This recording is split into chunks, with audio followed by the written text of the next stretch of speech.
이제 11번부터 15번까지는 부가가치세와 관련된 내용입니다. 우리 재무회계는 10번까지고 나머지는 부가가치세법인데 우리 세무 일반도 배웠으니까 한번 풀어보도록 할게요. 자, 공급 시기를 옳게 설명하고 있는 사람입니다. 일단 부가가치세는 기간별로 세금을 계산합니다. 그래서 뭐 1기, 2기 이런 게 있었죠. 그런데 이 거래가 이러한 공급이 1기에 속하느냐 2기에 속하느냐에 따라서 내야 될 세금이 달라지겠죠. 그래서 공급 시기를 규정하는 게 중요했죠. 그래서 뭐 예를 들어서 재화가 이동이 가능하다 그러면은 이 재화가 인도되는 때가 공급 시기다 뭐 이런 내용도 수업하고 했었는데 자, 하나씩 보도록 할게요. 먼저 영진이부터 볼게요. 자, 기한부 판매의 경우에는 기한이 지나 판매가 확정되는 때가 공급 시기다. 일단 기한부 판매라는 거는 특정 기한까지 날짜가 있는데 그 날짜 이내에 물건을 구매한 사람은 얼마든지 구매를 취소할 수가 있는 거죠. 반대의 입장에서 보면은 내가 지금 물건을 팔았다 하더라도 기한이 경과되기 전까지는 저 사람이 얼마든지 취소할 수 있는 거니까 나는 온전히 판 거라고 볼 수가 없겠죠. 그래서 판매자의 입장에서 기한부 판매를 했다. 그러면은 그 기한이 완전히 지나야지 뭐가 됐다고 볼 수가 있는 거죠. 공급했다라고 볼 수가 있는 거죠. 그래서 일단 영진이가 맞네요. 1번이 맞네요. 영진이가 말한 것처럼 기한부 판매는 기한이 지나야지만 확정되는 공급 시기가 됐다고 볼 수가 있는 거죠. 일단 답은 1번이 되겠고요. 자, 나머지 학생들도 한번 보겠습니다. 채은이, 재화의 공급으로 보는 가공의 경우에는 가공이 완료된 때가 공급 시기야. 일단 가공이라는 거는 자, 영진이가 채은이한테 재화를 줬어요. 그리고 채은이가 이것을 가공했다고 칠게요. 그러면은 가공해서 끝나는 게 아니라 다시 영진이한테 줘야겠죠. 얘는 가공만 부탁한 거니까. 그래서 이러한 가공의 경우에는 가공이 완료된 때가 아니라 가공된 재화를 인도하는 때가 공급 시기라고 볼 수가 있는 겁니다. 그래서 채은이 말은 틀렸고요. 자, 세 번째 중요히 볼게요. 상품권 판매의 경우에는 상품권이 인도되는 때가 공급 시기가 아니죠. 이건 재무회계랑도 비슷한데 상품권이 회수가 되는 때. 상품권이 회수가 된다는 건 무슨 뜻이죠? 물건을 판매한다는 거죠. 상품권을 가지고 있는 사람이 나한테 와서 물건과 교환해 가는 거니까. 그래서 상품권은 판매했을 때가 아니라 그 상품권이 회수가 될 때가 공급 시기라고 볼 수가 있고요. 마지막 지민이. 자, 무인 판매기, 자판기 있죠? 자, 자판기를 이용해서 재화를 공급하는 경우 무인 판매기에서 재화를 꺼내는 때가 공급 시기가 아니라 무인 판매기, 사업자가 무인 판매기에서 현금을 꺼낼 때가 공급 시기였습니다. 그래서 답은 영진이 1번이 되겠습니다. 자, 이제 12번 풀어볼게요. 자, 다음 중 부가가치세의 과세거래에 해당하는 것을 구하라고 했습니다. 일단 부가가치세법상 과세거래는 세 가지죠. 재화의 공급, 용액의 공급, 재화의 수입인데 그 중에서 이 가나 다라는 재화의 공급과 관련이 있는 내용인데 이 중에서 두 가지가 이제 재화의 공급이 아닌 게 되겠죠. 한번 볼게요. 가, 세금을 사업용 자산으로 물납하는 경우. 자, 요거는 우리가 조세의 물납이라고 볼 수가 있습니다. 세금을 물건으로 납부했다라고 볼 수가 있는데 만약에 세금을 물건으로 납부한 게 과세거래다. 그러면은 세금 납부했는데 공급된 거니까 또 세금 내야 되고 또 세금 내야 되고 꼬리에 꼬리를 물겠죠. 그래서 세금을 물납한 것은 과세거래가 아닙니다. 소형 승용차를 중고차 매매상에게 유상으로 처분한 경우 이거 자동차 돈 받고 판 거죠. 그러니까 당연히 과세거래에 해당이 되겠죠.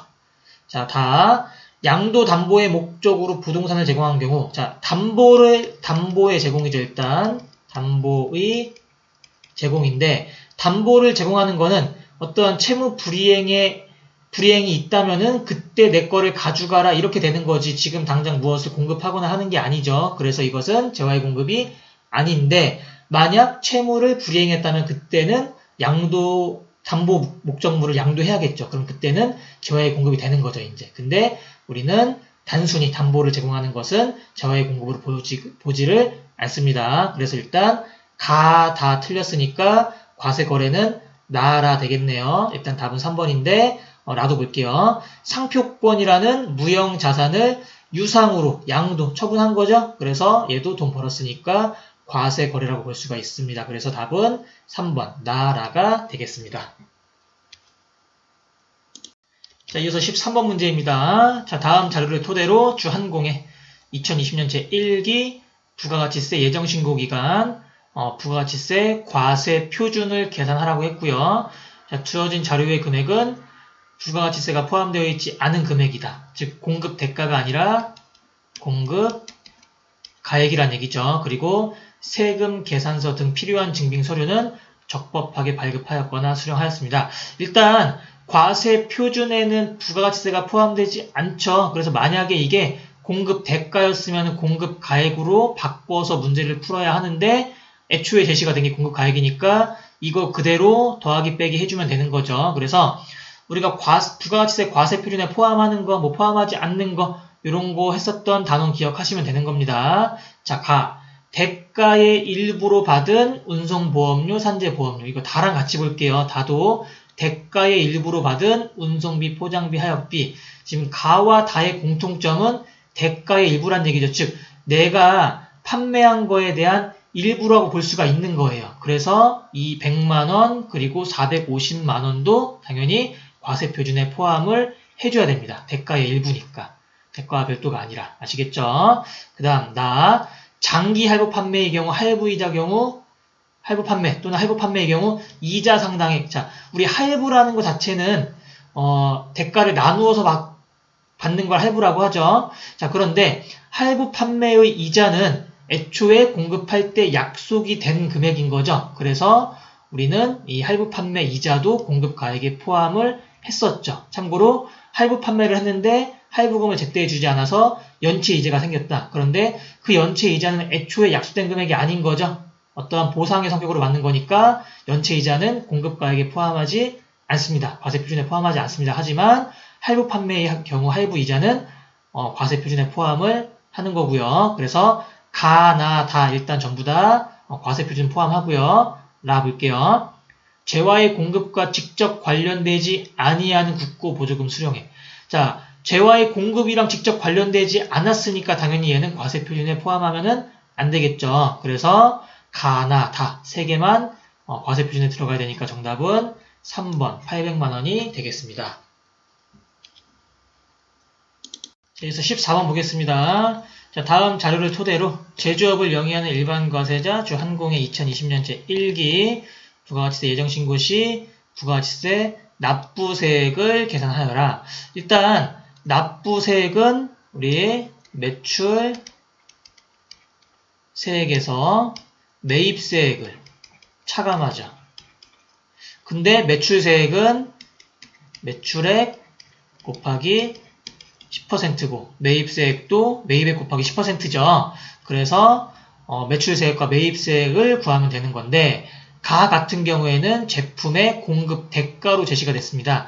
일단 공급 대가는 부가가치세가 포함된 금액이니까 우리가 일단 매출세액을 구하기 위해서는 매출액을 알아야 하는데 매출액은 부가가치세가 포함되지 않은 금액이죠. 그래서 1100만 원을 1.1로 나누면은 걔가 공급 가액이 되겠죠, 매출액. 그래서 공급가액은 1000만 원이고 이거의 10%가 매출세액이니까 매출세액은 100만 원이라고 볼 수가 있겠죠. 그런데 매입세액은 매입액을 제시한 게 아니라 애초에 매입세액으로 제시가 됐으니까 바로 70만 원을 빼면 되는데 문제는 매입세액 중에서 20만 원은 2000cc 중고자동차에 대한 매입세액이란 얘기인데 우리 비영업용 소형 승용차에 대한 구입, 유지, 임차와 관련된 비용은 매입세액이 불공제가 된다라고 수업을 했었습니다. 그래서 이 20만 원은 매입세액으로서 공제받을 수 없기 때문에 70만 원을 빼는 게 아니라 50만 원만 빼줘야 되는 거죠. 그래서 납부세액은 매출세액 100만 원에서 매입세액, 공제 가능한 매입세액 50만 원만 차감한 50만 원이 납부해야 될 세액이라고 볼 수가 있겠습니다. 답은 3번이죠. 자, 이제 마지막 15번 문제 풀어볼게요. 자, 다음 중 부가가치세법상 세금계산서의 필요적 기재사항이 아닌 것은 자, 필요적 기재사항 몇 가지가 있냐면은 4가지가 있었죠. 한 번씩 보겠습니다. 공급하는 사업자의 등록번호와 성명 또는 명칭. 자, 우리 공급자는 등록번호와 상호 다 필요하다고 했죠. 그래서 1번 맞습니다. 2번 공급 단가와 수량. 자, 우리 공급 가액과 세액이 중요하지 공급 단가와 수량은 중요하지가 안 씁니다. 답은 일단 2번이고요. 3번 공급가액과 부가가치세액 얘 맞죠? 4번 작성 연회를 맞죠? 자, 그럼 세 가지 나와있고 한 가지 안 나와있는데 한 가지는 뭐죠? 공급받는 자의 사업자 등록번호죠. 참고로 공급받는 자는 상호까지는 필요 없죠? 등록번호만 있으면 됩니다. 자, 이렇게 해서 15번까지 우리 제39회 FAT 1급 이론 문제 풀이를 마치도록 하겠고요. 여러분들이 FAT 1급이나 뭐 전산회계 1급 이상 자격증을 취득하기 위해서는 15문제 이렇게 제시된 것 중에서 한 10개 정도는 맞아줘야 되는 거니까 꾸준한 복습 하시길 당부드리겠습니다. 자, 수고하셨습니다.